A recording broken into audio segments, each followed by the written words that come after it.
What's up guys, Messi here, welcome to a brand new video. Welcome to your daily dose of transfer gossip. Today it is in fact Sunday the 26th of June. We've got a fair amount of stuff to cover today, in particular some very good rumours. Not many confirmed deals today unfortunately, but again the window doesn't really open until July the 1st guys. So as always, before we start, if you can smash 1,000 likes, that'd be absolutely awesome. If you're to my channel, click that subscribe button for daily FIFA content, and in the comments below let me know your thoughts on today's rumours and rumours I should do in the next episode. If you missed yesterday's video, that'll be down below in that description box guys, go check it out, or alternatively check out my channel. 8 AM is transfers, 9 to 10 PM is the second video of the day. And two more points very quickly then. The very first one is if we could smash 1,000 likes by 12 PM UK time again, that'd be absolutely awesome. We smashed it yesterday, and also I will be doing a little Q&A in the comments below, so feel free to ask me a question in the comments below guys, and I will get around to answering it at some point because my sleeping pattern right now is a bit all over the place. So if you comment at 8 AM, don't worry, I will get around to it at some point. But now we get into transfers, what you came onto this video for. The very first one is going to be a bronze player. That's going to be Anthony O'Connor,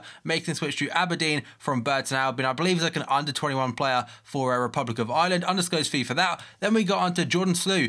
Do you remember this guy back from FIFA 12? He was unreal. He was such a sick bronze card in the BPL for Blackburn, but now has joined Plymouth Argyle from Chesterfield for a free transfer. It's nice to see him still in the game. Then we got onto a player that's not FIFA older team, and his name, I can't pronounce that. Okay, I think it's Aïd Benassa. I probably butchered that, but he's a youngster who's joined AS Monaco from a club called AS Nancy or something for £2.25 million. It's a 5-year contract, and apparently he's quite a big prospect. I imagine it will be the replacement for Jeremy Touloulan, who did leave AS Monaco this week to go to Bordeaux, I think, on a free transfer. So again, they're replacing an old player with youth, and it's not a bad way to go. And now we go on to Nigerian striker Isaac Success, and I've actually used his head-to-head stats, by the way. He did receive a bit of an upgrade recently. So he's a 70 rate card, 86 pace, 72 dribbling, and 71 physical. Looks like a decent silver to be fair, and has now joined Watford for apparently £8.25 million. That is from Granada in the Liga BBVA, and again remember they were initially owned by Watford's same owners, but they aren't currently anymore. So that one, 8.25 mil. And finally today we've got quite a big one for Southampton.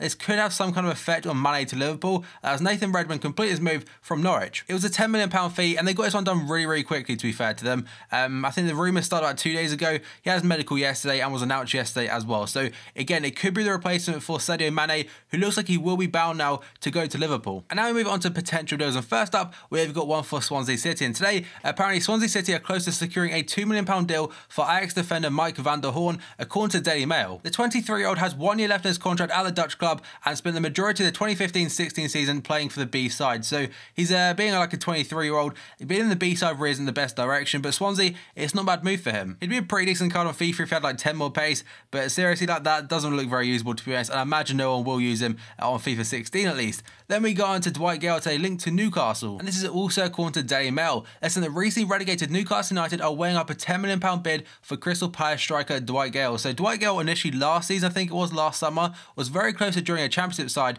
in, I think he joined Bristol City. I don't believe he played that much last season compared to the year before. He used to be the main striker for a brief period of time, then obviously dropped off a little bit. So that card right there, the inform card by the way, is really good in game. So it could be quite a good and useful signing for Newcastle. It depends on the fee, because I think last summer again the fee was like £7 million or something. So from a player that could be leaving Crystal Palace to a player that could potentially be coming in, that's going to be David Santon, and he's actually formerly of Newcastle United and now I think is currently at Inter Milan. And according to Gazzetta dello Sport, Palace are definitely interested in bringing him in. The former Newcastle man, 25 years old, has fallen out of favour at Inter Milan and could be reunited with his former manager Alan Pardew at Selhurst Park. No fees to be mentioned for this one, but I imagine it is a quite a reasonable one given the fact he's not playing too much football as of right now. Then we got on to Gökhan Tore. This one's a really good signing for West Ham by the way, and apparently now they've agreed a fee for him, and various different reports are saying the same thing, so I'm assuming this one is all but done and could be announced well today. So basically Premier League side West Ham have reached an agreement with Besiktas over a £10.6 million deal for winger Gökhan Tore. He would add to likes of Nordvay and also Faguli, who have bought in a free transfer so far this summer, and they've also bid for the likes of apparently Lacazette, and also on top of that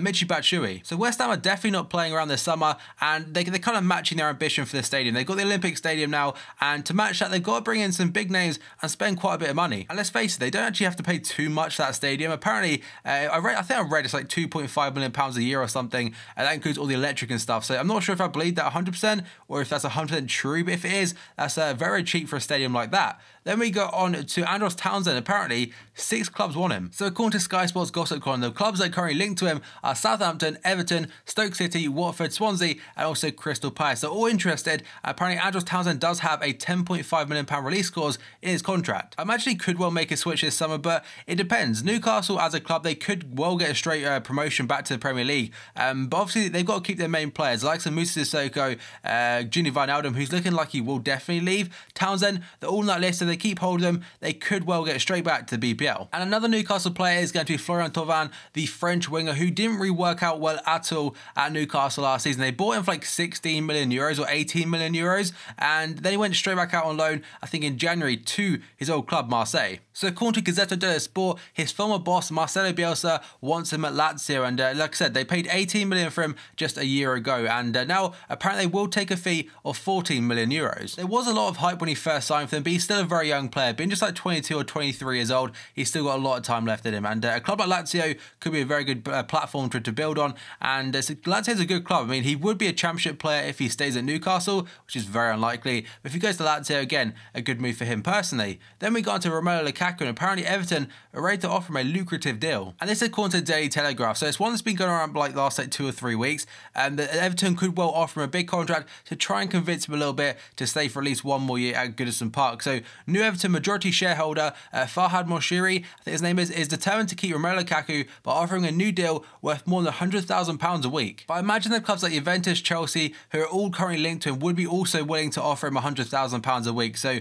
he has the choice whether to stay a year and try and like kind of get some success with Ronald Koeman, or get a move elsewhere, which I imagine he may opt for. Then we got on to Kevin Gameiro today, linked to Barcelona. But very quickly actually about Lukaku. Lukaku did say yesterday in an interview it's now down to his agent. His agent is sorting out his future, so just got to quickly put that out there. But back onto Gameiro, that would be a really good signing for Barcelona, but he wouldn't get much game time. So Barca want to sign Sevilla striker Kevin Gameiro, according to Mundo Deportivo. The 29-year-old Frenchman, who scored 67 goals and 140 appearances for Sevilla, reportedly has a £32 million release clause with the La Liga side. And I can't see Barca paying £32 million for a backup player, because he's not going to get in there ahead of Suarez, Messi or Neymar, and that's just common sense. So I don't think I believe this one too much, but Kevin Gameiro could well be off for £32 million. He does have a good goal to game ratio and stuff, so may get interest elsewhere. Then we go on to Victor Ibarbo today, linked to Panathinaikos. And this is according to Football Italia. So this one has been around for a little bit now, probably last like 2 weeks or so, and I haven't really covered it in much detail, but this article I did read up, and there's a little bit of truth about it, it seems. So Panathinaikos assistant manager Roberto Muzzi confirms we're in talks with Victor Ibarbo with Roma. The Colombian striker spent last season on loan at Watford and then Atlético Nacional in the Colombian league. And then he has also said on top is, we're in talks with Ibarbo, despite the fact he didn't do terribly well at Roma. I'm convinced he can do very well for us, and Muzzi told that to Radio Centro Cieno. Probably absolutely butchered that last name. By the way, this one could well be on the cards. Then we go on to Karim Bellarabi today, linked to Borussia Dortmund. So Bayer Leverkusen have turned down a substantial bid from Borussia Dortmund for their services of Karim Bellarabi, a potential successor to Henrik Mkhitaryan, who could well be on his way to Manchester United. Dortmund offered a fee in the region of 36 million euros for the 26-year-old winger, but Leverkusen sporting director Rudi Völler has made it clear the German international is not for sale. But money does talk, and they're also linked to Andre Schürrle of Wolfsburg. So it looks like Mkhitaryan could be leaving, but they want to bring in a replacement first, just so they're actually like fully assured of that one. Then we go on to Cedric Berahino today, linked again to Stoke City. So according to Sunday People, Stoke City will sign Cedric Berahino from West Brom for this week for £16 million, as a protracted transfer saga finally comes to an end. His departure from West Brom has been about like 1 or 2 years in the making, so I'm not surprised to see him go, and £16 million is not the worst fee to get out of him. Then we go on to Corentin Tolisso, who was featured in yesterday's video. So the Lyon president Jean-Michel Aulas has actually come out and said it is a no to the 26 million euros offered from Napoli for Tolisso. Apparently that's the fourth offer they've rejected from the Serie A side of 26 million euros, according to RMC, and Napoli have been very much after Tolisso after offering 18 million euros, 21 million and 23 mil, and then up to 26. So again, like I said, the Lyon president and also I think the manager have no interest in selling the player during this summer transfer window. And whether Napoli up that offer or not, we'll have to wait and see, but I imagine an offer like 35 million euros could well tempt them. Then we go on to John Stones today. This one's featured a lot last summer, but today linked again to Man City. So Sky Sports transfer ticker they have on their site has said that Man City are closing in and very much confident they have won the race to sign John Stones from Everton, and Manchester United and Chelsea are also interested in the defender, but it looks like City have the edge. And I imagine that edge in particular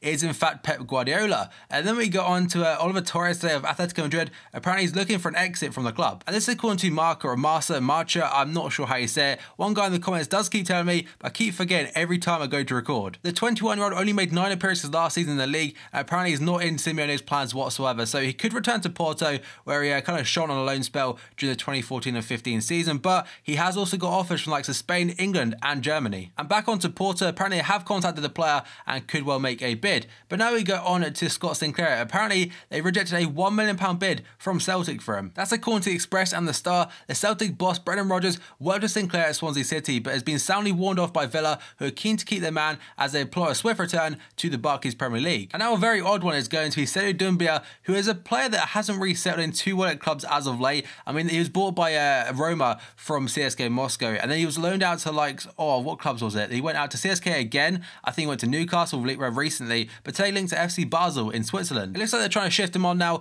and this is according to Gianluca Di Marzio, so very trusty man. But I've actually taken this from his website, which is it's all in Italian. I've had to translate it, so if the English isn't that great, I do apologise. So then Doumbia wants at all costs to go to Basel, and at this time it's getting closer to the Swiss company. We're moving towards a loan of €2 million with a salary paid entirely by FC Basel, and in discussions a redemption amount is still to be defined. So that last bit about the discussions, redemption amount and all the defined stuff, that doesn't really make too much sense in English from Italian, but I'm assuming it's basically they have to agree a fee between the two clubs. So he could be going back to Switzerland, where initially I think is bought from Young Boys. Samuel Umtiti is apparently going to cost Barcelona €32 million according to Sport. Barcelona wanted to bring in the new centre-back this summer, and the France international Umtiti is their chosen man. The player is willing to move to the new camp and is keen to sign a 5-year deal. However, Lyon are demanding a €32 million fee, and Barca consider that amount to be exorbitant. I'm not sure what that word really means. It's quite a big one for me. And apparently Barca feel is worth around €20 million, so their valuation is massively apart.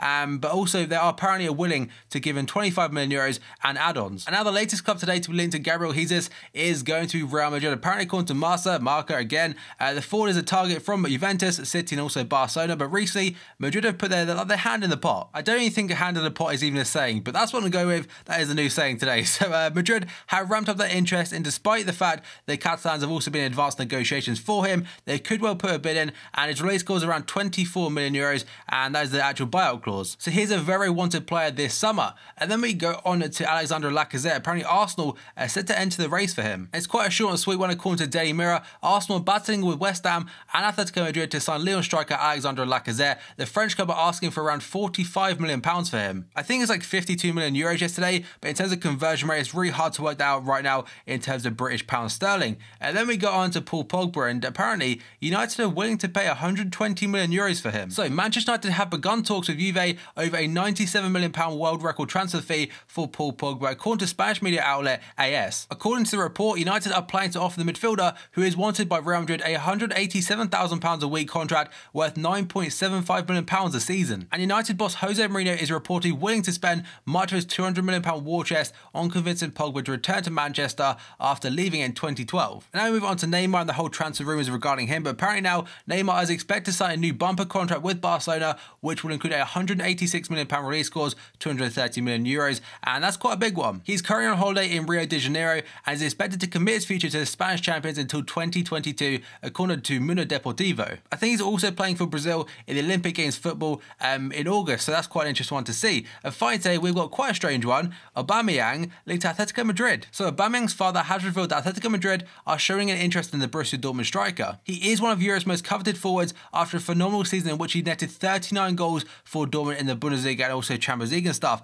Man City are also reportedly closing in on a deal, but aren't willing to match his his valuation by Dortmund. His father has actually said that Atlético Madrid are interested, but also on top of that, there's a lot of unnamed clubs. A quote says, "But we have 4 years of contract left with Borussia Dortmund, and out of respect we must not speak. But it's logical, seeing the past season that he has produced, a lot of clubs do want him." So imagine this one for Dortmund fans will drag out for the rest of the summer, guys. So there we go, is all the potential deals, and we've also covered the confirmed ones and a lot of rumours today. So as always, guys, if you smash 1,500 likes, that'd be absolutely awesome. Remember, 1,000 likes before 12 PM is the target for today.